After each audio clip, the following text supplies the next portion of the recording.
کچھ لوگوں کا کہنا ہے مولویوں نے لوگوں سے لوگوں کا رب ہی چھین لیا ہے اور ان کو ڈراتے رہتے ہیں۔ سر کیوں نہ ڈرائیں اے اللہ کے بندو، قرآن مجید کا اصل مقصد ہے ہی ڈرانا، بلکہ قرآن کا تعارف ہی ڈرانا ہے، نصیحت کرنا، ڈر سنانا ہے۔ سورہ الانعام آیت نمبر 19۔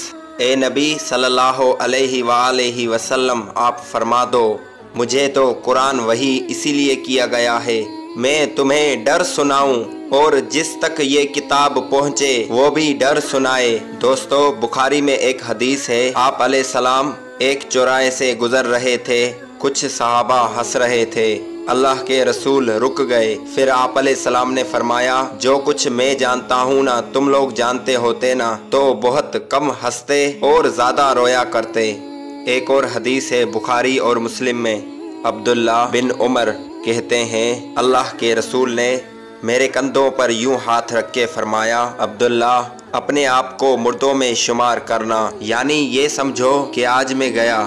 سر، یہ تلوار جب کسی کے سر پر لٹک رہی ہو نا تو دوستو پھر اس کا قبلہ سیدھا رہتا ہے۔ دوستو یاد رکھو، جب بھی کوئی مولوی آپ کو آخرت کے عذاب سے ڈراتا ہے تو یا تو اس میں اللہ کا حکم شامل ہوتا ہے یا پھر وہ نبی کا فرمان ہوتا ہے۔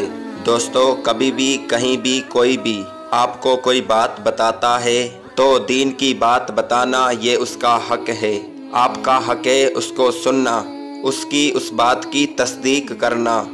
پھر اگر آپ کو پتہ چل جائے یہ بات اللہ اور اس کے رسول کی ہے تو پھر آپ کا حق ہے اس پر عمل کرنا، نہ کہ بتانے والوں کو برا اور غلط کہنا۔